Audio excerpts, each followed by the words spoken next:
जय हिंद साथियों, tour of duty को लेके आपको पता ही है कि आज रक्षा मंत्री और तीनों सेनाओं के जनरल, हमारे इंडियन आर्मी के, इंडियन एयरफोर्स के, इंडियन नेवी के, तीनों सेनाओं के जनरल ने अपनी प्रतिक्रियाएं दी है और उसमें टूर ऑफ ड्यूटी को लेके सारी बातें बताई है कि सेना में जो टूर ऑफ ड्यूटी है अग्निपथ के तहत इसमें भर्ती होगी और जो इसमें जवान है जो वो कहलाएंगे अग्निवीर।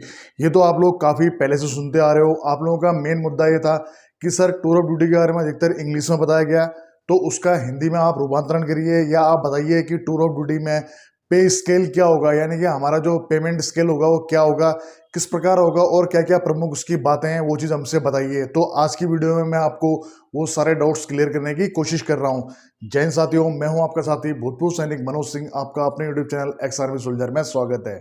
तो फ्रेंड्स, जो ये पूरी भर्ती प्रक्रिया है ये कहलाएगी आपकी अग्निपथ, और अग्निपथ के अंदर में जो आप भर्ती प्रक्रिया होगी ये कहलाएगी अग्निपथ, और जो सर्विस करने वाले सोल्जर होंगे वो कहलाएंगे आपका अग्निवीर। अगर हम ड्यूरेशन की बात करें तो इंडियन आर्मी, इंडियन नेवी या इंडियन एयरफोर्स में इनका जो सर्विस ड्यूरेशन होगा वो होगा आपका 4 साल का, जिसमें कि उनकी 6 महीने की उनकी ट्रेनिंग होगी और उसके बाद में 3.5 साल की उनकी सर्विस होगी। अभी इसमें लीव को नहीं बताया गया है कि उनका लीव क्राइटेरिया क्या होगा या कितने दिन उनको लीव मिलेगी, वो चीज़ नहीं बताई गई है। अच्छा, आप लोगों का सबसे बड़ा डाउट, क्या इन 100% में से, क्या 100% में से केवल 25% को रखेंगे, बाकी सबको बाहर कर दिया जाएगा? बिल्कुल भी नहीं, बिल्कुल क्लियर कर दिया गया है कि एक बार ये सारे जाएंगे लेकिन 25% की छटनी की जाएगी, उनको वापस बुलाया जाएगा और 25% जो है वो नियमित रूप से इंडियन आर्मी में अपनी सेवाएं देंगे। साथ ही इसको लेके एक और डाउट हो जाता है कि उनकी सीनियरिटी क्या होगी, क्या उनको स्टार्टिंग से माना जाएगा?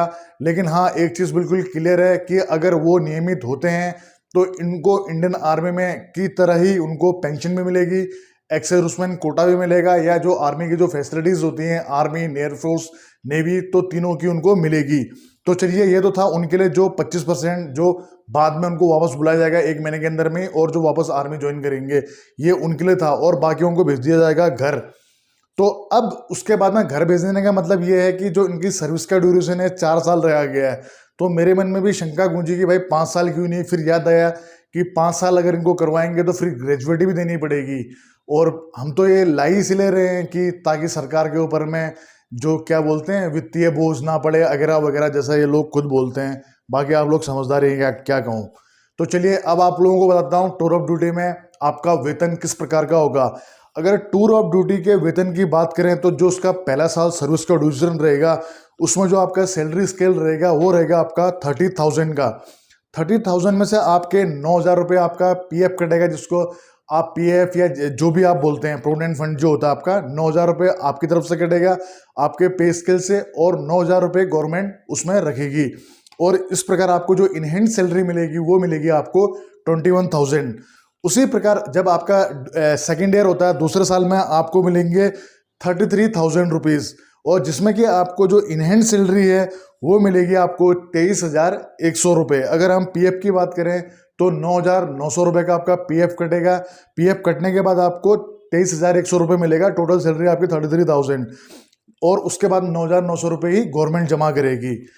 अब तीसरे साल में जब हम प्रवेश करेंगे तो तीसरे साल में जो आपकी सैलरी रहेगी वो रहेगी 36,500 रुपये, और जिसमें कि आपको जो इनहैंड सैलरी मिलेगी वो मिलेगी आपको 25,500 रुपये।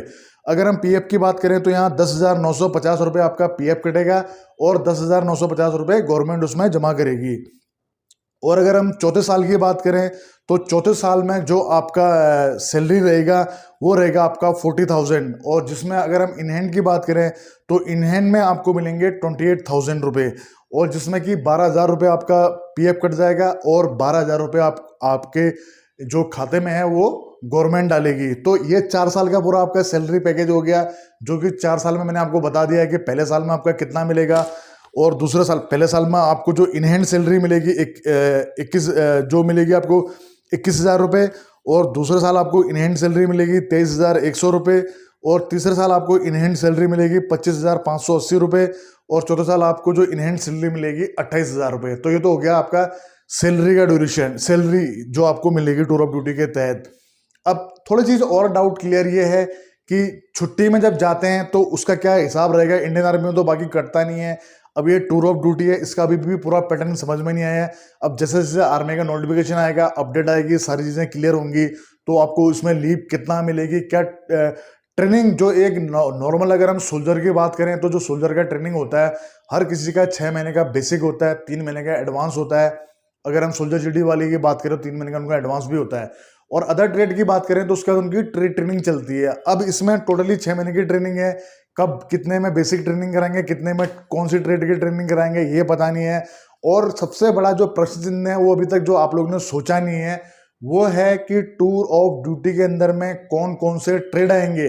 क्योंकि मैंने अनेक बार आपको बताया कि टूर ऑफ ड्यूटी के अंदर में कई इंडियन आर्मी में ऐसे ट्रेड हैं जिनका ट्रेनिंग ड्यूरेशन और ट्रेड की अपेक्षा काफी ज्यादा होता है। अब जब ट्रेनिंग शेड्यूल जो आपका 6 महीने का है, तो कब आप अपनी बेसिक ट्रेनिंग करोगे, कब आप अपनी एडवांस ट्रेनिंग करोगे, और कब आप अपने ट्रेड की ट्रेनिंग करोगे, ये पता नहीं।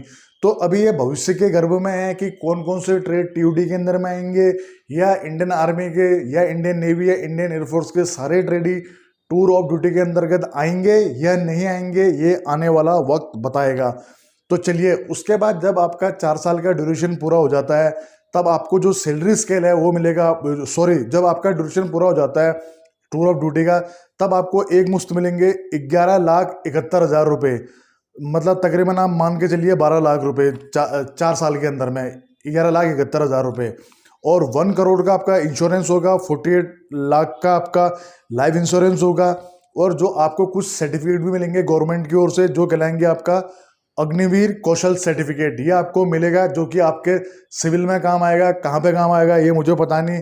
और उसके बाद में अगर आप जैसे अभी अग्निवीर के अंदर में जो अग्निवीर होंगे, अब ये नहीं, ये सबसे बड़ा मेरे मन में ये डाउट है कि यार ये किस किस ट्रेड पे टीयूडी होगा या सारे ट्रेड में होगा। क्योंकि जो बात कर रहे हैं वो तो क्राइटेरिया तो सोल्जर जीडी का ही लग रहा है इसमें, कि जैसे बोला जा रहा है कि 17.5 साल की उम्र में भर्ती हो जाते हैं 10th पास। तो जो 10th पास का क्राइटेरिया होता है, या तो सोल्जर जीडी का होता है या सोल्जर ट्रेड्समैन 10th पास का होता है।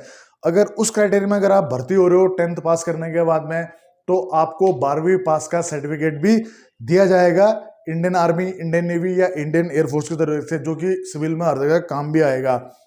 तो ये पूरी प्रक्रिया टीयूडी की मैंने केवल वेतन के बारे में बताया है, और टीयूडी की सर्विस के बारे में बताया कि आपको फर्स्ट ईयर कितना, सेकेंड ईयर कितना और थर्ड ईयर कितना सैलरी मिलेगा।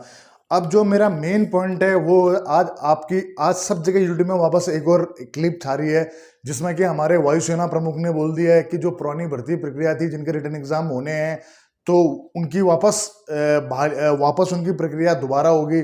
अब सबके मन में वापस एक डाउट आने लग गया है कि सर, क्या जिनके इंडियन आर्मी में फिजिकल क्लियर है, मेडिकल क्लियर है, रिटर्न एग्जाम बाकी है, क्या वो भी टीयूडी के अंदर में वापस रद्द होकर दोबारा उनकी भर्ती होगी, या वो अभ्यर्थी जिनकी ज्वाइनिंग बाकी है, क्या उनकी ज्वाइनिंग क्या वापस टीयूडी के आधार पे होगी। तो ये दोनों का बारे में एक अलग से वीडियो बनाऊंगा, जिसमें कि आप लोगों को पूरी जानकारी मिल जाएगी। साथ ही इसके बारे में एक बार गहन विश्लेषण, मतलब पहले खुद समझना पड़ेगा कि क्योंकि देखो क्या होता है कि इंडियन आर्मी का भर्ती पैटर्न बिल्कुल अलग है, एयरफोर्स का भर्ती पैटर्न बिल्कुल अलग है, चाहे फिजिकल का हो, चाहे रिटर्न का हो, चाहे मेडिकल का हो।